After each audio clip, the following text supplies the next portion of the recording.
Dear students, ਪਿਛਲੇ lecture ਦੇ ਵਿੱਚ ਆਪਾਂ ਬੇਸਿਕ ਆਫ ਮੈਨੇਜਮੈਂਟ ਸਬਜੈਕਟ ਜੋ ਕਿ 6th ਸਮੈਸਟਰ ਦਾ ਕਾਮਨ ਸਬਜੈਕਟ ਹੈ, ਉਸ ਦਾ chapter management scope in different areas ਇਹ ਸ਼ੁਰੂ ਕੀਤਾ ਸੀ। ਅਤੇ ਆਪਾਂ ਇਸ ਦੇ ਵਿੱਚ ਹਿਊਮਨ ਰਿਸੋਰਸ ਮੈਨੇਜਮੈਂਟ ਇਹ ਟੋਪਿਕ ਸ਼ੁਰੂ ਕੀਤਾ ਸੀ, ਜਿਸ ਦੇ ਵਿੱਚ ਆਪਾਂ ਮੈਨ ਪਾਵਰ ਪਲੈਨਿੰਗ ਇਸ ਦੇ ਬਾਰੇ ਆਪਾਂ ਸਾਰਾ ਵਿਸਤਾਰ ਦੇ ਵਿੱਚ ਡਿਸਕਸ ਕੀਤਾ ਸੀ। ਅੱਜ ਉਸ ਤੋਂ ਅੱਗੇ ਆਪਾਂ ਸ਼ੁਰੂ ਕਰਾਂਗੇ ਰਿਕਰੂਟਮੈਂਟ, ਜਿਸ ਨੂੰ ਆਪਾਂ ਪੰਜਾਬੀ ਦੇ ਵਿੱਚ ਭਰਤੀ ਕਹਿ ਸਕਦੇ ਹਾਂ। ਜਦੋਂ ਇੱਕ ਵਾਰੀ ਮੈਨ ਪਾਵਰ ਪਲੈਨਿੰਗ ਹੋ ਗਈ ਕਿ ਜੇ ਕਿਹੜੇ ਪ੍ਰੋਜੈਕਟ ਦੇ ਲਈ ਕਿੰਨੇ ਸਾਨੂੰ ਇੰਪਲਾਈਜ਼ ਦੀ ਲੋੜ ਹੈ, ਕਿਸ ਕਿਸ ਲੈਵਲ ਦੀ ਲੋੜ ਹੈ, ਉਸ ਤੋਂ ਬਾਅਦ ਆਪਾਂ ਰਿਕਰੂਟਮੈਂਟ ਇਸ ਦੀ ਕਰਦੇ ਹਾਂ। ਉਹ ਵੀ ਹਿਊਮਨ ਰਿਸੋਰਸ ਮੈਨੇਜਮੈਂਟ ਦੇ ਅੰਡਰ ਆ ਜਾਂਦੀ ਹੈ।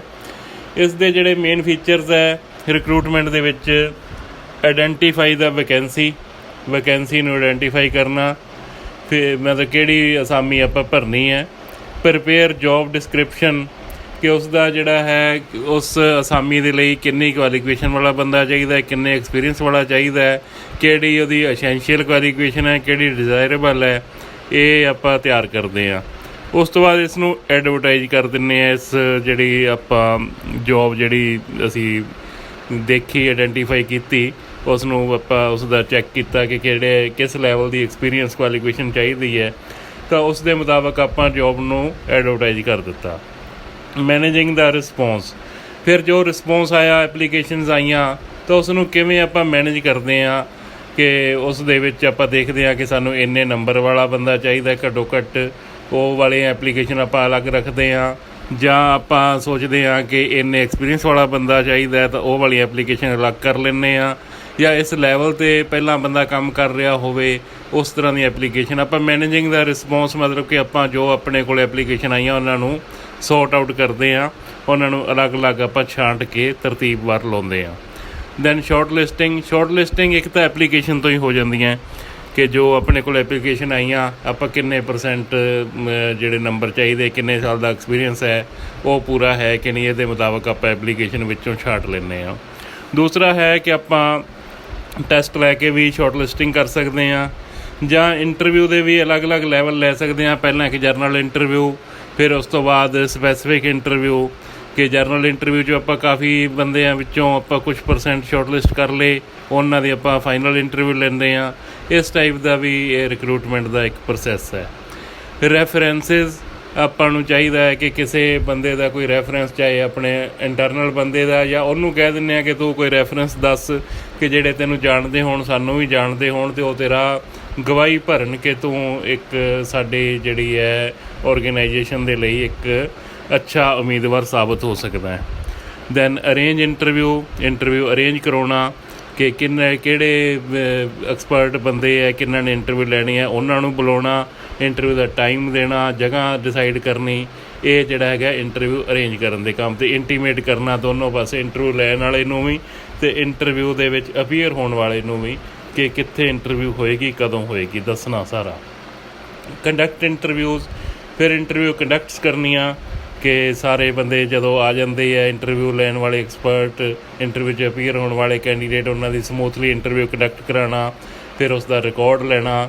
ਉਸ ਤੋਂ ਬਾਅਦ ਡਿਸੀਜਨ ਜਿਹੜਾ ਉੱਥੇ ਐਕਸਪਰਟ ਜੋ ਨੰਬਰ ਲਾ ਗਏ ਹੈ ਉਹਦੇ ਮੁਤਾਬਕ ਜੋ ਦੱਸ ਗਏ ਆਪਣੀਆਂ ਫਾਈਂਡਿੰਗਸ, ਉਸ ਦੇ ਮੁਤਾਬਕ HRM ਨੇ ਡਿਸੀਜਨ ਲੈਣਾ, ਆਪਣੇ ਸੀਨੀਅਰਸ ਦੇ ਪੁੱਛ ਕੇ, ਆਪਣੀ ਕੰਪਨੀ ਨੂੰ ਦੱਸ ਕੇ ਕਿ ਸਾਡੇ ਕੋਲ ਆਹ ਵੈਕੈਂਸੀ ਸੀ, ਇਸ ਤਰ੍ਹਾਂ ਦੇ ਬੰਦੇ ਆਏ ਆ, ਉਹਨਾਂ ਦੀ ਆਹ ਕੁਆਲੀਫਿਕੇਸ਼ਨ ਹੈ, ਐਕਸਪਰਟ ਦੀ ਆਹ ਰਾਏ ਹੈ, ਉਸ ਦੇ ਮੁਤਾਬਕ ਡਿਸੀਜਨ ਲੈਣਾ। ਫਿਰ ਡਿਸੀਜਨ ਕਨਵੇ ਕਰਨਾ, ਜਿਹੜੇ ਕੈਂਡੀਡੇਟ ਸਿਲੈਕਟ ਹੋ ਗਏ ਉਹਨਾਂ ਨੂੰ ਕਨਵੇ ਕਰਨਾ ਕਿ ਤੁਸੀਂ ਸਿਲੈਕਟਡ ਹੋ।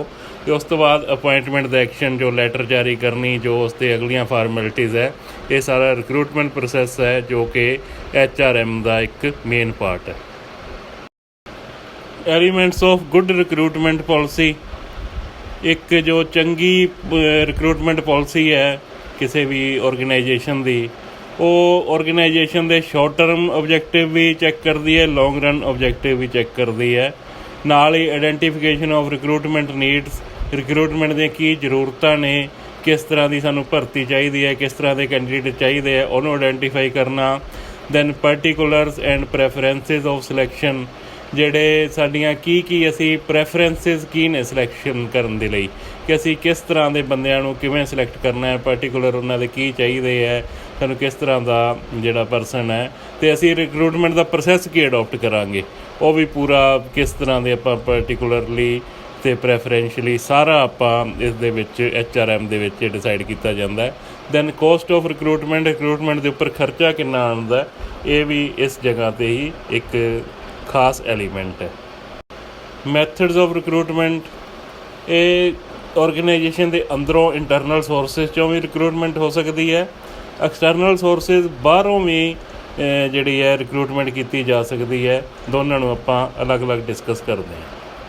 ਇੰਟਰਨਲ ਸੋਰਸਿਸ ਦੇ ਵਿੱਚ ਕਿਸੇ ਵੀ ਜਦੋਂ ਵੈਕੈਂਸੀ ਕ੍ਰੀਏਟ ਹੋਈ, ਕੋਈ ਸੀਨੀਅਰ ਲੈਵਲ ਦੀ ਵੈਕੈਂਸੀ ਕ੍ਰੀਏਟ ਹੋਈ, ਆਪਾਂ ਥੱਲੋਂ ਜੂਨੀਅਰ ਲੈਵਲ ਦੇ ਵਿੱਚੋਂ ਪ੍ਰਮੋਸ਼ਨ ਕਰਕੇ ਵੀ ਜਿਹੜਾ ਸੀਨੀਅਰ ਬੰਦਾ ਉਸ ਨੂੰ ਪ੍ਰਮੋਟ ਕਰ ਦਿੱਤਾ, ਜਿਸ ਦਾ ਰਿਕਾਰਡ ਵਧੀਆ ਹੈ, ਉਹਦੇ ਮੁਤਾਬਕ ਵੀ ਆਪਾਂ ਰਿਕਰੂਟਮੈਂਟ ਕਰ ਸਕਦੇ ਹਾਂ। ਜਾਂ ਇੱਕ ਲੈਵਲ ਦੇ ਕਈ ਬੰਦੇ ਹੈ ਤਾਂ ਉਹਨਾਂ ਦੇ ਵਿੱਚੋਂ ਇੱਕ ਐਗਜ਼ਾਮ ਲੈ ਲਿਆ, ਪੇਪਰ ਲੈ ਕੇ ਟੈਸਟ ਲੈ ਕੇ ਦੇਖ ਲਿਆ, ਜਾਂ ਟਰਾਂਸਫਰ ਦੇ ਥਰੂ ਕਿ ਕਿਸੇ ਹੋਰ ਡਿਪਾਰਟਮੈਂਟ 'ਚੋਂ ਇੱਧਰ ਟਰਾਂਸਫਰ ਕਰ ਲਿਆ ਬੰਦਾ, ਜਾਂ ਕਿਸੇ ਹੋਰ ਕੰਪਨੀ 'ਚੋਂ ਟਰਾਂਸਫਰ ਕਰ ਲਿਆ, ਇੱਕ ਇੱਧਰ ਕਰ ਲਿਆ, ਇੱਕ ਉੱਧਰ ਕਰ ਲਿਆ, ਉਸ ਦੇ ਨਾਲ ਵੀ ਆਪਾਂ ਜਿਹੜੀ ਖਾਲੀ ਹੋਈ ਵੈਕੈਂਸੀ ਭਰ ਸਕਦੇ ਹਾਂ। ਜਾਂ ਕੋਈ ਪਰਸਨ ਰਿਟਾਇਰ ਹੋ ਗਿਆ, ਉਸ ਦੀ ਸਰਵਿਸ ਐਕਸਟੈਂਡ ਕਰਕੇ ਵੀ ਆਪਾਂ ਰਿਕਰੂਟਮੈਂਟ ਕਰ ਸਕਦੇ ਹਾਂ। ਜਾਂ ਇੰਟਰਨਲ ਐਡਵਰਟਾਈਜ਼ਮੈਂਟ ਕਰਕੇ ਕਿ ਅੰਦਰ ਆਪਾਂ ਐਡਵਰਟਾਈਜ਼ ਕੀਤਾ ਕਿ ਆਹ ਵੈਕੈਂਸੀ ਭਰਨੀ ਹੈ, ਜਿਹੜਾ ਇੱਛੁਕ ਹੈ ਆਪਣੇ ਐਪਲੀਕੇਸ਼ਨ ਦਿਓ, ਫਿਰ ਉਹਨਾਂ ਦਾ ਪ੍ਰੋਸੀਜਰ, ਉਹਨਾਂ ਦੇ ਟੈਸਟ ਇੰਟਰਵਿਊ ਲੈ ਕੇ ਵੀ ਕੀਤਾ ਜਾ ਸਕਦਾ ਹੈ।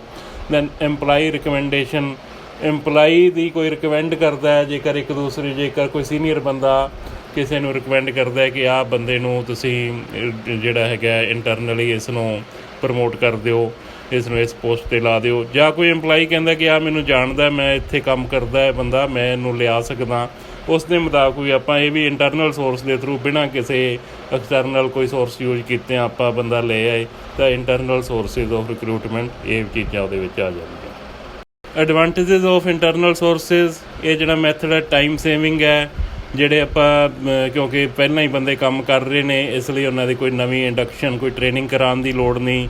ਇਹ ਜਿਹੜੀ ਕੰਪਨੀ ਦੇ ਪ੍ਰਤੀ ਵਫਾਦਾਰੀ ਵੀ ਵੱਧਦੀ ਹੈ, ਲੇਬਰ ਦੀ ਟਰਨਓਵਰ ਵੀ ਘਟਦੀ ਹੈ, ਕਿਉਂਕਿ ਸਾਰਿਆਂ ਨੂੰ ਇਹ ਲੱਗਦਾ ਕਿ ਮੈਂ ਵੀ ਕੱਲ੍ਹ ਨੂੰ ਪ੍ਰਮੋਟ ਹੋ ਸਕਦਾ, ਉਹ ਉੱਥੇ ਸਟਿਕ ਕਰਕੇ ਇੱਥੇ ਟਿਕ ਕੇ ਰਹਿੰਦੇ ਨੇ। ਕੋਸਟ ਇਫੈਕਟਿਵ, ਕੋਈ ਖਰਚਾ ਵੀ ਬਹੁਤਾ ਨਹੀਂ ਆਉਂਦਾ। ਇਹ ਸਾਰੇ ਇਸ ਇੰਟਰਨਲ ਅਰੇਂਜਮੈਂਟ ਦੇ, ਇੰਟਰਨਲ ਸੋਰਸਿਸ ਦੇ ਰਿਕਰੂਟਮੈਂਟ ਦੇ ਇਹ ਫਾਇਦੇ ਨੇ। ਇਸਦੇ ਜਿਹੜੇ ਡਿਸਐਡਵਾਂਟੇਜਸ ਹੈ ਇੰਟਰਨਲ ਸੋਰਸਿਸ ਤੋਂ ਰਿਕਰੂਟਮੈਂਟ ਕਰਨ ਦੇ, ਨਵਾਂ ਟੈਲੈਂਟ ਨਹੀਂ ਸਾਡੇ ਕੋਲ ਆਉਂਦਾ, ਨੋ ਚਾਂਸ ਆਫ ਨਿਊ ਟੈਲੈਂਟ, ਕਿਉਂਕਿ ਜਿਹੜੇ ਸਾਡੇ ਕੋਲ ਅਵੇਲੇਬਲ ਪਰਸਨ ਹੈ ਉਹਨਾਂ ਦੇ ਵਿੱਚੋਂ ਹੀ ਸਿਲੈਕਸ਼ਨ ਕਰ ਰਹੇ ਹਾਂ। ਸਿਲੈਕਸ਼ਨ ਦਾ ਸਕੋਪ ਹੈ ਉਹ ਵੀ ਲਿਮਟਿਡ ਹੈ। ਚਾਂਸਿਸ ਆਫ ਬਾਇਸ ਐਂਡ ਪਾਰਸ਼ੈਲਿਟੀ, ਅਸੀਂ ਇਹ ਵੀ ਸੋਚ ਸਕਦੇ ਹਾਂ ਕਿ ਜਿਹੜਾ ਚਹੇਤੇ ਨੇ ਆਪਣੇ ਸੀਨੀਅਰਸ ਦੇ, ਉਹਨਾਂ ਨੂੰ ਚਾਂਸ ਮਿਲ ਸਕਦਾ ਜ਼ਿਆਦਾ, ਬਾਇਸਿੰਗ ਹੋ ਸਕਦੀ ਹੈ, ਪਾਰਸ਼ੈਲਿਟੀ ਹੋ ਸਕਦੀ ਹੈ। ਐਮਪਲਾਈਜ਼ ਜਿਹੜੇ ਹੈ ਉਹ ਡਿਸਸੈਟਿਸਫੈਕਸ਼ਨ ਉਹਨਾਂ ਵਿੱਚ ਆ ਸਕਦੀ ਹੈ ਕਿ ਮੈਨੂੰ ਪ੍ਰਮੋਟ ਨਹੀਂ ਕੀਤਾ, ਮੈਂ ਇੰਨਾ ਕੰਮ ਕਰਦਾ, ਉਹ ਕੰਮ ਨਹੀਂ ਕਰਦਾ, ਉਹ ਸਿਰਫ ਚਮਚਾਗਿਰੀ ਕਰਦਾ ਜਾਂ ਚੁਗਲੀਆਂ ਕਰਦਾ, ਉਸ ਨੂੰ ਪ੍ਰਮੋਟ ਕਰ ਦਿੱਤਾ ਗਿਆ।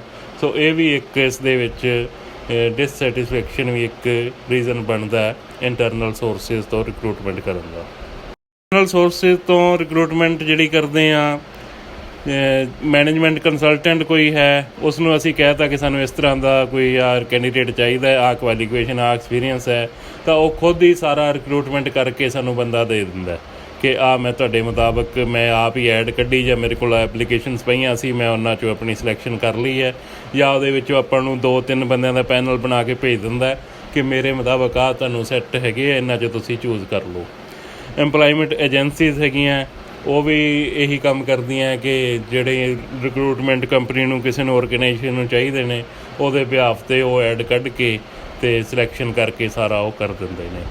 ਕੈਂਪਸ ਰਿਕਰੂਟਮੈਂਟ, ਇਹ ਇੱਕ ਐਕਸਟਰਨਲ ਸੋਰਸਿਸ ਦਾ ਸਭ ਤੋਂ ਬਹੁਤ ਵਧੀਆ ਇੱਕ ਕਿਸੇ ਵੀ ਔਰਗੇਨਾਈਜੇਸ਼ਨ ਵਾਸਤੇ ਇੱਕ ਮੈਥਡ ਹੈ ਕਿ ਅਲੱਗ-ਅਲੱਗ ਜਿਵੇਂ ਫਾਈਨਲ ਈਅਰ 'ਚ ਸਟੂਡੈਂਟ ਪੜ੍ਹ ਰਹੇ ਨੇ ਤਾਂ ਉਹਨਾਂ ਦੇ ਕੋਲ ਕੈਂਪਸ ਦੇ ਵਿੱਚ ਚਲੇ ਜਾਣਾ ਜਾਂ ਉਹਨਾਂ ਨੂੰ ਆਪਣੀ ਕੰਪਨੀ ਦੇ ਵਿੱਚ ਬੁਲਾ ਲੈਣਾ। ਇਸ ਦੇ ਵਿੱਚ ਨਾ ਤਾਂ ਕੋਈ ਕੰਪਨੀ ਦਾ ਕੋਈ ਖਰਚਾ ਬਹੁਤਾ ਹੁੰਦਾ ਹੈ, ਇੱਕ ਕੈਂਪਸ 'ਚ ਜਾਣਾ ਤਾਂ ਉੱਥੇ ਬਹੁਤ ਸਾਰੇ ਜਿਹੜੇ ਸਟੂਡੈਂਟ ਹੈ ਇਕੱਠੇ ਉਹਨਾਂ ਦੀ ਇੰਟਰਵਿਊ ਹੋ ਕੇ ਉਹਨਾਂ ਦੀ ਬੜੀ ਆਸਾਨੀ ਨਾਲ ਰਿਕਰੂਟਮੈਂਟ ਹੋ ਸਕਦੀ ਹੈ। ਸਾਨੂੰ ਜਿਹੜਾ ਟੈਲੈਂਟ ਕਿਸੇ ਕੰਪਨੀ ਨੂੰ ਚਾਹੀਦਾ ਉਹਦੇ ਮੁਤਾਬਕ ਉਹ ਲੈ ਸਕਦਾ। ਨਾਲੇ ਇਹਦੇ ਵਿੱਚ ਯੰਗ ਫਰੈਸ਼ ਗ੍ਰੈਜੂਏਟ ਜਿਹੜੇ ਨੇ ਉਹ ਇਸ ਕੰਪਨੀ ਨੂੰ ਮਿਲ ਜਾਂਦੇ ਨੇ। ਜਾਂ ਕਈ ਵਾਰੀ ਕੰਪਨੀ ਜਿਵੇਂ ਅੱਜ ਕੱਲ੍ਹ ਰੁਜ਼ਗਾਰ ਮੇਲੇ ਚੱਲ ਰਹੇ ਨੇ, ਉੱਥੇ ਜਾ ਕੇ ਬਹੁਤ ਸਾਰੇ ਡਿਸਟ੍ਰਿਕਟਸ 'ਚੋਂ, ਬਹੁਤ ਸਾਰੀਆਂ ਸਟੇਟਸ 'ਚੋਂ ਜਿੱਥੇ ਪਰਸਨ ਆਏ ਨੇ ਜਿਨ੍ਹਾਂ ਨੂੰ ਨੌਕਰੀ ਚਾਹੀਦੀ ਹੈ ਅਤੇ ਉਹ ਕੰਪਨੀ ਬੈਠੀ ਹੈ ਜਿਹਨੇ ਨੌਕਰੀ ਦੇਣੀ ਹੈ, ਤਾਂ ਜਿਹੜਾ ਕੈਂਡੀਡੇਟ ਹੈ ਉਹਨਾਂ ਨੂੰ ਵੀ ਵਰਾਇਟੀ ਮਿਲ ਜਾਂਦੀ ਹੈ ਐਮਪਲਾਇਰਸ ਦੀ। ਐਮਪਲਾਇਰਸ ਨੂੰ ਅੱਗੇ ਜਿਹੜੇ ਕੈਂਡੀਡੇਟਸ ਆਏ ਉਹਨਾਂ ਦੀ ਵੀ ਵਰਾਇਟੀ ਮਿਲ ਜਾਂਦੀ ਹੈ। ਨਿਊਜ਼ਪੇਪਰ ਐਡਵਰਟਾਈਜ਼ਮੈਂਟ, ਇਹ ਕੰਮ ਜਿਹੜਾ ਹੈਗਾ ਇਹ ਬਹੁਤ ਹੀ ਇੱਕ ਕਨਵੈਨਸ਼ਨਲ ਤਰੀਕਾ ਜਿਹੜਾ ਚੱਲਦਾ ਹੈ ਕਿ ਅਖਬਾਰ ਦੇ ਵਿੱਚ ਐਡ ਦੇਣੀ, ਉਸ ਤੋਂ ਬਾਅਦ ਐਪਲੀਕੇਸ਼ਨ ਆਉਣੀਆਂ, ਫਿਰ ਉਸ ਤੋਂ ਬਾਅਦ ਸਾਰਾ ਪ੍ਰੋਸੈਸ ਕਰਨਾ। ਇਸੇ ਤਰ੍ਹਾਂ ਅੱਜ ਕੱਲ੍ਹ ਇੰਟਰਵਿਊ 'ਤੇ ਵੀ ਐਡਵਰਟਾਈਜ਼ਮੈਂਟ ਦੇਣੀ ਸ਼ੁਰੂ ਹੋ ਗਈ ਹੈ, ਔਨਲਾਈਨ ਐਪਲੀਕੇਸ਼ਨ ਹੋ ਜਾਂਦੀਆਂ। ਇਹ ਸਾਰਾ ਪ੍ਰੋਸੈਸ ਹੈ ਐਕਸਟਰਨਲ ਸੋਰਸਿਸ ਦਾ। ਜਾਂ ਵਾਕ ਇਨ ਇੰਟਰਵਿਊ ਹੈ, ਅਖਬਾਰ ਦੇ ਵਿੱਚ ਜਾਂ ਇੰਟਰਨੈਟ 'ਤੇ ਲਿਖ ਦਿੱਤਾ ਜਾਂਦਾ ਹੈ ਕਿ ਇੰਨੀ ਤਰੀਕ ਨੂੰ ਵਾਕ ਇਨ ਇੰਟਰਵਿਊ ਹੈ, ਕੋਈ ਐਪਲੀਕੇਸ਼ਨ ਪਹਿਲਾਂ ਦੇਣ ਦੀ ਲੋੜ ਨਹੀਂ, ਜਿਹੜਾ ਆਏਗਾ ਇੰਟਰਵਿਊ ਦੇ ਸਕਦਾ। ਸੋ ਇਹ ਸਾਰੇ ਪ੍ਰੋਸੀਜਰ ਹੈ external sources recruitment the. Advantages of external recruitment, ਇਸ ਦੇ ਨਾਲ ਨਵਾਂ ਟੈਲੈਂਟ ਸਾਨੂੰ ਮਿਲ ਸਕਦਾ ਹੈ, ਇਨਫਲਕਸ ਆਫ ਨਿਊ ਟੈਲੈਂਟ ਹੁੰਦਾ ਹੈ, encouragement of competition the healthy competition ਨੂੰ ਇਨਕਰੇਜਮੈਂਟ ਮਿਲਦੀ ਹੈ, ਪਾਰਸ਼ੈਲਿਟੀ ਦਾ ਚਾਂਸ ਬਹੁਤ ਘੱਟ ਹੁੰਦਾ ਹੈ, ਅਤੇ ਇੰਪਲਾਈਮੈਂਟ ਦੇ ਵਿੱਚ ਵਾਧਾ ਹੁੰਦਾ। ਬੇਰੁਜ਼ਗਾਰੀ ਨੂੰ ਖ਼ਤਮ ਕਰਨ ਦੇ ਲਈ ਐਕਸਟਰਨਲ ਇੰਪਲਾਈਮੈਂਟ ਇੱਕ ਬਹੁਤ ਵਧੀਆ ਕੰਮ ਕਰਦੀ ਹੈ, ਜਿਸ ਦੇ ਵਿੱਚ ਜਿਵੇਂ ਫਰੈਸ਼ ਬੰਦਿਆਂ ਨੂੰ ਮੌਕਾ ਮਿਲਦਾ, ਨਾ ਕਿ ਜਿਹੜੇ ਲੱਗੇ ਹੋਏ ਹੈ ਉਹਨਾਂ ਨੂੰ ਹੀ ਅੱਗੇ ਵਾਰੀ ਮੌਕਾ ਮਿਲਦਾ ਜਾ। ਡਿਸਐਡਵਾਂਟੇਜਸ ਆਫ ਐਕਸਟਰਨਲ ਰਿਕਰੂਟਮੈਂਟ, ਇਸ ਦੇ ਵਿੱਚ ਇਹਦੇ ਜਿਹੜੇ ਨੁਕਸਾਨ ਨੇ, ਇੱਕ ਤਾਂ ਕੋਸਟਲੀ ਹੈ, ਖਰਚਾ ਬਹੁਤ ਹੁੰਦਾ, ਟਾਈਮ ਕੰਜ਼ਿਊਮਿੰਗ ਹੈ, ਸਮਾਂ ਵੀ ਬਹੁਤ ਲੱਗਦਾ ਇਸ ਤਰ੍ਹਾਂ ਦੀ ਰਿਕਰੂਟਮੈਂਟ ਕਰਨ ਨੂੰ, ਅਤੇ ਸਟਾਫ ਲੋਇਲਟੀ ਜਿਹੜੀ ਹੈ ਉਹ ਘੱਟ ਜਾਂਦੀ ਹੈ। ਸਟਾਫ ਦੀ ਜਿਹੜੀ ਵਫਾਦਾਰੀ ਹੈ, ਕਿਉਂਕਿ ਉਹਨਾਂ ਨੂੰ ਇਹ ਲੱਗਦਾ ਹੈ ਕਿ ਸਾਡੇ ਉੱਪਰ ਇਹਨਾਂ ਨੇ ਬਾਹਰੋਂ ਬੰਦਾ ਲਿਆ ਕੇ ਲਾਤਾ, ਅਸੀਂ ਕਦੋਂ ਦੇ ਇੱਥੇ ਲੱਗੇ ਹਾਂ, ਤਾਂ ਥੋੜ੍ਹਾ ਜਿਹਾ ਹਰੇਕ ਦੇ ਜਿਹੜਾ ਹੈ, ਜਾਂ ਸਾਡੇ ਜੂਨੀਅਰ ਨੂੰ ਪ੍ਰਮੋਟ ਕਰਤਾ, ਸਾਨੂੰ ਛੱਡਤਾ, ਜਾਂ ਮੇਰੇ ਨਾਲ ਦੇ ਨੂੰ ਪ੍ਰਮੋਟ ਕਰਤਾ, ਮੈਨੂੰ ਛੱਡਤਾ। ਇਹ ਜਿਵੇਂ ਬੱਚਾ ਕਿ ਕੋਈ ਵੀ ਨਵਾਂ ਸਕੂਲ ਛੱਡ ਕੇ ਵੀ, ਇੱਕ ਸਕੂਲ ਛੱਡ ਕੇ ਦੂਸਰੇ ਸਕੂਲ 'ਚ ਜਾਂਦਾ ਹੈ, ਜਾਂ ਇੱਕ ਸਕੂਲ ਤੋਂ ਅੱਗੇ ਦੂਸਰੇ ਸਕੂਲ 'ਚ ਸੇਮ ਕਲਾਸ 'ਚ ਵੀ ਚਲਾ ਜਾਏ ਜਾਂ ਹਾਇਰ ਕਲਾਸ ਦੇ ਵਿੱਚ ਚਲਾ ਜਾਏ, ਤਾਂ ਕੁਛ ਟਾਈਮ ਜ਼ਰੂਰ ਉਹਨੂੰ ਓਪਰਾ ਫੀਲ ਹੁੰਦਾ ਹੈ, ਅਤੇ ਦੂਜੇ ਸਟੂਡੈਂਟ ਵੀ ਉਸ ਦੇ ਨਾਲ ਛੇਤੀ ਕਿਤਿਆਂ ਦੋਸਤੀ ਨਹੀਂ ਕਰਦੇ। ਸੋ ਇਹ ਇਸੇ ਤਰ੍ਹਾਂ ਹੀ ਇਹ ਹਿਊਮਨ ਨੇਚਰ ਹੈ, ਜਦੋਂ ਵੀ ਸਾਡੇ ਉੱਪਰ ਕੋਈ ਬਾਹਰੋਂ ਬੰਦਾ ਆਉਂਦਾ ਹੈ ਤਾਂ ਉਸ ਨੂੰ ਵੀ ਪ੍ਰੋਬਲਮ ਦਾ ਸਾਹਮਣਾ ਕਰਨਾ ਪੈਂਦਾ। ਸਟਾਫ ਦੀ ਜਿਹੜੀ ਵਫਾਦਾਰੀ ਹੈ ਉਸ ਦੇ ਪ੍ਰਤੀ ਇੰਨੀ ਜਲਦੀ ਨਹੀਂ ਬਣਦੀ। ਸੋ ਇਹ ਵੀ ਇੱਕ ਡਿਸਐਡਵਾਂਟੇਜ ਹੈ, ਪਰ ਫਿਰ ਵੀ ਐਕਸਟਰਨਲ ਰਿਕਰੂਟਮੈਂਟ ਦੇ ਵਿੱਚ ਜ਼ਿਆਦਾ ਟੈਲੈਂਟ ਮਿਲਦਾ ਹੈ, ਜ਼ਿਆਦਾ ਕੰਪੀਟੀਸ਼ਨ ਹੁੰਦਾ, ਇਹ ਜ਼ਿਆਦਾ ਵਧੀਆ ਰਹਿੰਦੀ ਹੈ। ਮੈਥਡਸ ਆਫ ਰਿਕਰੂਟਮੈਂਟ, ਇਹਦੇ ਵਿੱਚ 3 ਤਰ੍ਹਾਂ ਦੇ ਮੈਥਡ ਆ ਜਾਂਦੇ ਆ, ਡਾਇਰੈਕਟ, ਇਨਡਾਇਰੈਕਟ, ਥਰਡ ਪਾਰਟੀ ਔਰ ਆਊਟਸੋਰਸਿੰਗ। ਡਾਇਰੈਕਟ ਮੈਥਡ ਦੇ ਵਿੱਚ ਹੈ ਕਿ ਅਸੀਂ ਖੁਦ ਜਾ ਕੇ ਜੋਬ ਸੀਕਰ ਦੇ ਕੋਲ ਕੰਪਨੀ ਵਾਲੇ ਖੁਦ ਚਲੇ ਜਾਣ, HRM ਵਾਲੇ ਖੁਦ ਚਲੇ ਜਾਣ। ਜਿਵੇਂ ਕੈਂਪਸ ਇੰਟਰਵਿਊ ਇੱਕ ਮੈਥਡ ਹੈ ਇਸ ਦਾ, ਜਾਂ ਰੁਜ਼ਗਾਰ ਮੇਲੇ ਹੈ, ਉੱਥੇ ਜਾ ਕੇ ਸ਼ਾਰਟ ਲਿਸਟ ਕਰ ਲਈ, ਫਿਰ ਉਸ ਤੋਂ ਬਾਅਦ ਫਰਦਰ ਫਾਈਨਲ ਜਿਹੜੀ ਪ੍ਰੋਸੈਸ ਹੈ ਉਹ ਕੰਪਨੀ ਦੇ ਵਿੱਚ ਕਰ ਲਈ, ਜਾਂ ਉੱਥੇ ਹੀ ਫਾਈਨਲ ਕਰ ਲਈ। ਇਹ ਡਿਪੈਂਡ ਕਰਦਾ ਹੈ ਕਿ ਕਿਸ ਤਰ੍ਹਾਂ ਦੇ ਸਾਨੂੰ ਰਿਕਰੂਟਮੈਂਟ ਸਿਲੈਕਸ਼ਨ ਮੈਥਡ ਕਿਸ ਤਰ੍ਹਾਂ ਦਾ, ਜੋ ਪ੍ਰੋਸੀਜਰ ਹੈ ਉਹ ਜਿੱਥੇ ਪੂਰਾ ਹੋਏ। ਇਹ ਡਾਇਰੈਕਟ ਮੈਥਡ ਦੇ ਵਿੱਚ ਕੰਪਨੀ ਖੁਦ ਕੈਂਡੀਡੇਟ ਦੇ ਕੋਲ ਜਾਵੇ। ਇਨਡਾਇਰੈਕਟ ਮੈਥਡ ਦੇ ਵਿੱਚ ਅਖਬਾਰਾਂ ਵਿੱਚ, ਰੇਡੀਓ, TV, ਇੰਟਰਨੈਟ ਦੇ ਵਿੱਚ ਐਡ ਦੇਣਾ, ਫਿਰ ਐਪਲੀਕੇਸ਼ਨ ਆਉਣੀਆਂ, ਫਿਰ ਉਸ ਤੋਂ ਬਾਅਦ ਉਹ ਕਿਤੋਂ ਵੀ ਸਾਨੂੰ ਮਿਲ ਸਕਦਾ। ਇਹਦੇ ਵਿੱਚ ਇਹ ਫਾਇਦਾ ਹੁੰਦਾ ਹੈ ਕਿ ਜਦੋਂ ਆਪਾਂ ਇੱਕ ਜਗ੍ਹਾ 'ਤੇ ਜਾਂਦੇ ਹਾਂ, ਸਿਰਫ ਉੱਥੇ ਜਿਹੜੇ ਫਿਜ਼ੀਕਲੀ ਆ ਰਹੇ ਬੰਦੇ ਉਹ ਹੀ ਸਾਨੂੰ ਮਿਲਦੇ ਆ। ਜਦੋਂ ਅਸੀਂ ਐਡ ਦੇ ਦਿੰਦੇ ਹਾਂ, ਜਿਹੜੇ ਬੰਦੇ ਉਸ ਟਾਈਮ ਉੱਥੇ ਨਹੀਂ ਆਏ ਪਰ ਵਿਲਿੰਗ ਹੈਗੇ ਆ ਜੋਬ ਦੇ, ਉਹਨਾਂ ਨੂੰ ਜਦੋਂ ਪਤਾ ਲੱਗਦਾ ਇਸ ਤਰ੍ਹਾਂ ਦੀ ਜੋਬ ਹੈ, ਤਾਂ ਉਹ ਕਿਤੋਂ ਵੀ ਬੈਠੇ ਸਾਨੂੰ ਜਿਹੜੇ ਹੈ ਕੰਪਨੀ ਨੂੰ ਉਹ ਆਪਣਾ ਬਾਇਓਡਾਟਾ ਭੇਜ ਦਿੰਦੇ ਆ, ਐਪਲੀਕੇਸ਼ਨ ਦਿੰਦੇ ਆ, ਤਾਂ ਉਹਦੇ ਵਿੱਚ ਸਕੋਪ ਬਹੁਤ ਵੱਧ ਜਾਂਦਾ। ਥਰਡ ਪਾਰਟੀ ਮੈਥਡ ਹੈ, ਜਿਵੇਂ ਐਮਪਲਾਈਮੈਂਟ ਐਕਸਚੇਂਜ ਦੇ ਥਰੂ ਪਰਸਨ ਜਿਹੜੇ ਅਪੁਆਇੰਟ ਕਰਨੇ, ਜਾਂ ਕਿਸੇ ਕੰਸਲਟੈਂਟ ਦੇ ਥਰੂ, ਜਾਂ ਕਿਸੇ ਹਾਇਰਿੰਗ ਜੇਕਰ ਕਿਸੇ ਤੋਂ ਕਰਨੀ, ਆਪਾਂ ਕੋਈ ਕੰਸਲਟੈਂਸੀ ਹੈ ਉਸ ਦੇ ਕੋਲ ਅਵੇਲੇਬਲ ਹੈਗੇ ਪਰਸਨ, ਤਾਂ ਉਹਨਾਂ ਨੂੰ ਬਸ ਸਿੱਧਾ ਉਹਨੂੰ ਇੱਕ ਆਪਾਂ ਕੰਟਰੈਕਟ ਦੇਣਾ ਕਿ ਸਾਨੂੰ ਇੰਨੇ ਬੰਦੇ ਰੋਜ਼ ਆ ਚਾਹੀਦੇ ਹੈ ਜਾਂ ਇੰਨੇ ਸਾਲ ਲਈ ਚਾਹੀਦੇ ਹੈ।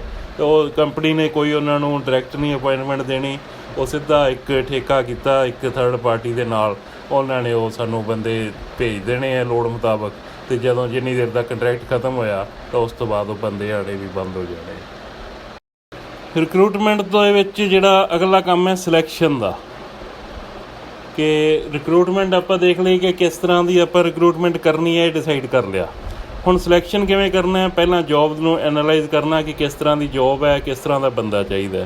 ਫਿਰ ਐਡਵਰਟਾਈਜ਼ਮੈਂਟ ਦਿੱਤੀ, ਐਪਲੀਕੇਸ਼ਨ ਫਾਰਮ ਆਪਾਂ ਦਿੱਤਾ, ਚਾਹੇ ਔਨਲਾਈਨ ਦਿੱਤਾ, ਚਾਹੇ ਉਹਨਾਂ ਨੇ ਕਹਿਤਾ ਪਲੇਨ ਪੇਪਰ 'ਤੇ ਆਪਣੀ ਐਪਲੀਕੇਸ਼ਨ ਦਿਓ ਜਾਂ ਬਾਇਓਡਾਟਾ ਭੇਜੋ। ਉਸ ਤੋਂ ਬਾਅਦ ਰਿਟਨ ਟੈਸਟ ਲਿਆ, ਲੋੜ ਹੈ ਤਾਂ ਇੰਟਰਵਿਊ ਲਈ।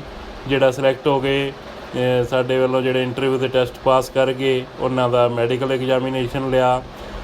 ਫਿਰ ਉਸ ਤੋਂ ਬਾਅਦ ਉਹਨੂੰ ਇਨੀਸ਼ੀਅਲ ਜੋਬ ਆਫਰ ਕੀਤੀ ਕਿ ਤੈਨੂੰ ਆਹ ਜੋਬ ਅਸੀਂ ਆਫਰ ਕਰਦੇ ਹਾਂ, ਇੰਨੇ ਪੈਸੇ ਦੇਵਾਂਗੇ, ਆਹ ਤੇਰੀਆਂ ਕੰਡੀਸ਼ਨਸ ਹੋਣਗੀਆਂ। ਉਸ ਤੋਂ ਬਾਅਦ ਉਸ ਨੂੰ ਜੋਬ ਨੂੰ ਐਕਸੈਪਟ ਕਰਦਾ ਹੈ ਕਿ ਨਹੀਂ ਕਰਦਾ। ਜਿਹੜਾ ਐਕਸੈਪਟ ਕਰਦਾ ਉਹਨੂੰ ਲੈਟਰ ਆਫ ਅਪੁਆਇੰਟਮੈਂਟ ਜਾਰੀ ਕਰਨਾ।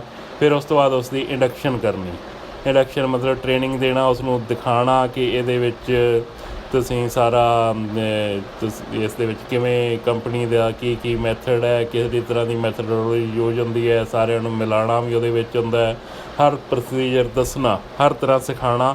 ਇੱਥੇ ਤੱਕ ਜਿਹੜਾ ਹੈਗਾ ਇਹ ਜਦੋਂ ਬੰਦਾ ਆਪਾਂ ਇੱਕ ਐਮਪਲਾਈ ਜਿਹੜਾ ਉਸ ਨੂੰ ਰਿਕਰੂਟ ਕਰ ਲਿਆ ਤਾਂ ਉਸ ਤੋਂ ਬਾਅਦ ਉਹਨੂੰ ਆਪਣਾ ਟ੍ਰੇਨਿੰਗ ਦੇ ਕੇ ਉਹਨੂੰ ਆਪਣਾ ਕੰਮ ਕਰਨ ਲਈ ਭੇਜ ਦੇਣਾ।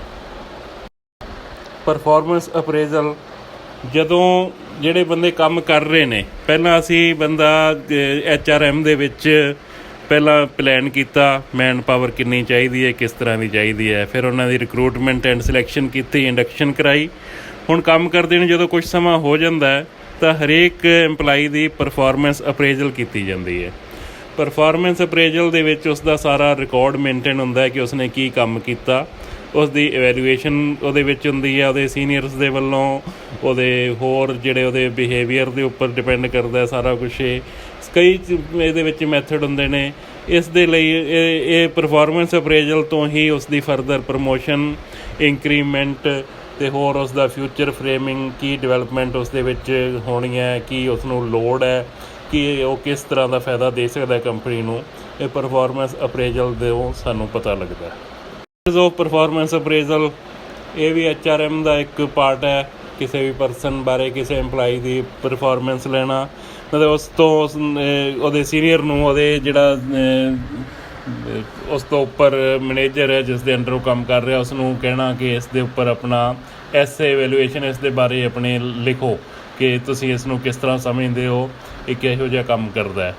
ਉਸ ਦੀ ਗ੍ਰਾਫਿਕ ਰੇਟਿੰਗ ਬਣਾਉਣਾ, ਉਸ ਦੇ ਕੰਮਾਂ ਨੂੰ ਗ੍ਰਾਫ ਦੇ ਵਿੱਚ ਰੇਟ ਕਰਨਾ ਕਿ ਕਿਹੜੇ ਪੁਆਇੰਟ ਇਹਦੇ ਵਿੱਚ ਅੱਛੇ ਹੈ, ਕਿਹੜੇ ਪੁਆਇੰਟ ਇਹਦੇ ਵਿੱਚ ਮਾੜੇ ਹੈ, ਕਿੰਨਾ ਪਰਸੈਂਟੇਜ ਦੇ ਵਿੱਚ ਕਿਹੜੇ ਗੁਣ ਹੈ। ਸਕਿੱਲ ਦੇ ਵਿੱਚ, ਮੈਨੇਜਮੈਂਟ ਦੇ ਵਿੱਚ ਨੌਲੇਜ ਕਿੰਨੀ ਹੈ ਇਸਦੀ, ਪ੍ਰੈਕਟੀਕਲ ਇਹਨੂੰ ਕਿੰਨਾ ਆਉਂਦਾ ਹੈ, ਇਹ ਸਾਰਾ ਜਿਹੜਾ ਹੈ ਪ੍ਰੋਬਲਮ ਸੋਲਵਿੰਗ ਕਿੰਨੀ ਹੈ, ਬਿਹੇਵੀਅਰ ਕਿਸ ਦਾ, ਇਸ ਤਰ੍ਹਾਂ ਟੀਮ ਵਰਕ 'ਚ ਕਿਵੇਂ ਕੰਮ ਕਰਦਾ ਹੈ, ਇਹ ਸਾਰਾ ਜਿਹੜਾ ਹੈਗਾ ਇਹ ਸਾਰਾ ਪਰਫੋਰਮੈਂਸ ਅਪਰੇਜ਼ਲ ਹੈ। ਅਲੱਗ-ਅਲੱਗ ਮੈਥਡ ਇਸ ਦੇ, ਐਸੇ ਇਵੈਲੂਏਸ਼ਨ ਹੈ, ਗ੍ਰਾਫਿਕ ਰੇਟਿੰਗ ਹੈ, ਦੈਨ ਕੌਨਫੀਡੈਂਸ਼ੀਅਲ ਰਿਪੋਰਟ, ਜਿਹੜਾ ਉਸਦਾ ਇਮੀਡੀਏਟ ਸੀਨੀਅਰ ਹੈ ਉਸ ਤੋਂ ਉਸਦੀ ਗੁਪਤ ਰਿਪੋਰਟ ਲੈਣਾ ਕਿ ਇਹ ਤੇਰੇ ਮੁਤਾਬਕ ਕਿਵੇਂ ਕਰ ਰਿਹਾ। ਕ੍ਰਿਟੀਕਲ ਇੰਸੀਡੈਂਟ, ਕਈ ਵਾਰੀ ਕੋਈ ਕੰਪਨੀਆਂ ਦੇ ਵਿੱਚ ਵੱਖਰੇ ਇੰਸੀਡੈਂਟ ਹੁੰਦੇ ਰਹਿੰਦੇ ਆ ਅਲੱਗ ਤਰੀਕੇ ਦੇ, ਤਾਂ ਨੋਟ ਕਰ ਦੇਣਾ। ਜਦੋਂ ਉਹਨੇ ਚੰਗਾ ਕੰਮ ਕੀਤਾ ਉਹ ਵੀ ਨੋਟ ਕਰਨਾ, ਮਾੜਾ ਕੀਤਾ ਉਹ ਵੀ ਨੋਟ ਕਰਨਾ। ਚੈੱਕ ਲਿਸਟ ਮੈਥਡ, ਇੱਕ ਲਿਸਟ ਬਣਾ ਲੈਣਾ ਕਿ ਆਹ ਕੰਮ ਕਰਨੇ ਹੋਣੇ ਬਣਦੇ ਇਸ ਦਿਨ ਨੂੰ, ਇੰਨੀ ਤਰੀਕ ਨੂੰ, ਉਸ ਦੇ ਮੁਤਾਬਕ ਟਿਕ ਕਰੀ ਜਾਣਾ ਕਿ ਇਹਨੇ ਆਹ ਕੰਮ ਯੈਸ ਨੋ ਕਰ ਲਿਆ ਕਿ ਨਹੀਂ ਕਰ ਲਿਆ, ਸਮੇਂ ਸਿਰ ਕਰ ਲਿਆ ਕਿ ਨਹੀਂ ਕਰ ਲਿਆ। ਮੈਨੇਜਮੈਂਟ ਬਾਈ ਓਬਜੈਕਟਿਵਸ, ਜਿਹੜੀ ਇਹ ਹੈ ਕਿ ਗੋਲ ਪੂਰਾ ਕੀਤਾ ਕਿ ਨਹੀਂ ਕੀਤਾ, ਕਿਵੇਂ ਕੀਤਾ, ਇਹ ਨਹੀਂ ਇਸ ਤਰ੍ਹਾਂ ਦੇ ਮੈਥਡ ਦੇ ਵਿੱਚ ਆਉਂਦਾ। ਇਹ ਹੈ ਕਿ ਜੋ ਗੋਲ ਹੈ ਉਹ ਪੂਰਾ ਹੋ ਗਿਆ, ਟਾਰਗੇਟ ਪੂਰਾ ਹੋ ਗਿਆ ਕਿ ਨਹੀਂ ਹੋ ਗਿਆ, ਰੈਦਰ ਦੈਨ ਹਾਊ। ਵੀ ਇਹ ਨਹੀਂ ਅਸੀਂ ਦੇਖਣਾ ਇਹਦੇ ਵਿੱਚ ਕਿ ਕਿਵੇਂ ਪੂਰਾ ਕੀਤਾ, ਬਸ ਕਿਵੇਂ ਇਹ ਪੂਰਾ ਹੋਇਆ ਕਿ ਨਹੀਂ ਹੋਇਆ। ਬਿਹੇਵੀਅਰ ਰੇਟਿੰਗ, ਉਸਦਾ ਬਿਹੇਵੀਅਰ ਕਿਵੇਂ ਆਪਣੇ ਸੀਨੀਅਰਸ ਨਾਲ, ਆਪਣੇ ਨਾਲਦਿਆਂ ਨਾਲ, ਆਪਣੇ ਜਿਹੜੇ ਬਰਾਬਰ ਦੇ ਹੈ ਅਤੇ ਆਪਣੇ ਤੋਂ ਜੂਨੀਅਰ ਹੈ ਉਹਨਾਂ ਨਾਲ ਉਸਦਾ ਬਿਹੇਵੀਅਰ ਕਿਵੇਂ ਹੈ। ਫਿਰ ਪਰਫਾਰਮੈਂਸ ਰੈਂਕਿੰਗ ਮੈਥਡ, ਇਹਦੇ ਨਾਲ ਜਿਹੜਾ ਹੈਗਾ ਹਾਈਐਸਟ ਟੂ ਲੋਐਸਟ ਲੈਵਲ ਤੱਕ ਇਹ ਪਰਫਾਰਮੈਂਸ ਦੀ ਰੈਂਕਿੰਗ ਹੁੰਦੀ ਹੈ। ਮੈਨੇਜਰ ਜਿਵੇਂ ਹੈ ਇੱਕ ਐਮਪਲਾਈ ਨੂੰ ਦੂਸਰੇ ਐਮਪਲਾਈ ਨਾਲ ਕੰਪੇਅਰ ਕਰਨਾ, ਨਾ ਕਿ ਇੱਕ ਸਟੈਂਡਰਡ ਮੇਜਰਮੈਂਟ ਕਰਨਾ, ਇਹ ਵੀ ਇੱਕ ਪਰਫਾਰਮੈਂਸ ਦੀ ਰੈਂਕਿੰਗ ਦਾ ਮੈਥਡ ਹੈ। ਪਰਫਾਰਮੈਂਸ ਜੋ ਅਪਰੇਜ਼ਲ ਦਾ ਇੱਕ ਮੈਥਡ ਹੈ। ਐਡਵਾਂਟੇਜਸ ਆਫ ਪਰਫਾਰਮੈਂਸ ਅਪਰੇਜ਼ਲ, ਜਦੋਂ ਪਰਫਾਰਮੈਂਸ ਅਪਰੇਜ਼ਲ ਹੋ ਜਾਂਦੀ ਹੈ ਤਾਂ ਕੀ ਉਸ ਦੇ ਐਡਵਾਂਟੇਜ ਲੈਣੇ ਹੈ ਕਿ ਪ੍ਰਮੋਸ਼ਨ ਜਦੋਂ ਐਮਪਲਾਈ ਦੀ ਹੋਣੀ ਹੈ ਤਾਂ ਉਹ ਇਹਦੇ ਉੱਪਰ ਡਿਪੈਂਡ ਕਰਦੀ ਹੈ ਕਿ EMPLOYE ਨੂੰ ਕਿਸ ਤਰੀਕੇ ਨਾਲ ਆਪਾਂ ਜਿਹੜਾ ਹੈਗਾ ਪ੍ਰਮੋਸ਼ਨ ਦੇਣੀ ਹੈ, ਉਹਦੀ ਪਰਫੋਰਮੈਂਸ 'ਤੇ ਡਿਪੈਂਡ ਕਰੇਗਾ। ਕੰਪਨਸੇਸ਼ਨ ਹੈ, ਮਤਲਬ ਉਸ ਨੂੰ ਕਿੰਨੀ ਤਨਖਾਹ ਵਧਾਉਣੀ ਹੈ, ਕਿਹੜੀ ਇੰਕਰੀਮੈਂਟ ਦੇਣੀ ਹੈ, ਕੋਈ ਹੋਰ ਬੋਨਸ ਦੇਣਾ ਹੈ, ਵੀ ਉਸ ਦੇ ਉੱਪਰ ਡਿਪੈਂਡ ਕਰਦਾ ਉਸਦੀ ਪਰਫੋਰਮੈਂਸ ਅਪਰੇਜ਼ਲ ਚੰਗੀ ਹੈ ਕਿ ਮਾੜੀ ਹੈ। EMPLOYE ਦੀ ਡਿਵੈਲਪਮੈਂਟ ਹੁੰਦੀ ਹੈ, ਇਹ ਦੱਸਦਾ ਹੈ ਕਿ ਇਸ ਨੂੰ ਕਿੰਨੀ ਟ੍ਰੇਨਿੰਗ ਦੀ ਲੋੜ ਹੈ, ਕਿਸ ਤਰ੍ਹਾਂ ਦੇ ਸਕਿੱਲ ਚਾਹੀਦੇ ਹੈ, ਸਟਰੈਂਥ ਅਤੇ ਵੀਕਨੈਸ ਉਸ ਦੀਆਂ EMPLOYE ਦੀਆਂ ਇਹਦੇ 'ਚੋਂ ਪਤਾ ਲੱਗਦੀਆਂ, ਅਤੇ ਉਹਦੇ ਮੁਤਾਬਕ EMPLOYE ਨੂੰ ਹੋਰ ਵੀ ਜਿਹੜਾ ਹੈਗਾ ਟ੍ਰੇਨਿੰਗ ਜਾਂ ਹੋਰ ਕੰਮ ਜਿਹੜੇ ਹੈ ਉਹ ਦਿੱਤੇ ਜਾ ਸਕਦੇ ਹੈ। ਸਿਲੈਕਸ਼ਨ ਵੈਲੀਡੇਸ਼ਨ, ਜਿਹੜੇ ਸੁਪਰਵਾਈਜ਼ਰ ਹੈ ਉਹਨਾਂ ਨੂੰ ਪਤਾ ਲੱਗਦਾ ਹੈ ਕਿ ਇਹ ਬੰਦੇ ਦੀ ਸਿਲੈਕਸ਼ਨ ਹੈ ਠੀਕ ਹੋਈ ਹੈ ਕਿ ਨਹੀਂ ਹੋਈ। ਜੇ ਨਹੀਂ ਠੀਕ ਹੋਈ ਤਾਂ ਅਸੀਂ ਆਪਣੇ ਸਿਲੈਕਸ਼ਨ ਪ੍ਰੋਸੀਜਰ 'ਚ ਕੀ ਸੁਧਾਰ ਕਰੀਏ ਕਿ ਹੋਰ ਜਿਹੜੇ ਸਾਨੂੰ ਜਿਸ ਤਰ੍ਹਾਂ ਦਾ EMPLOYE ਚਾਹੀਦਾ ਉਸ ਤਰ੍ਹਾਂ ਦੀ ਰਿਕਰੂਟਮੈਂਟ ਹੀ ਹੋਵੇ।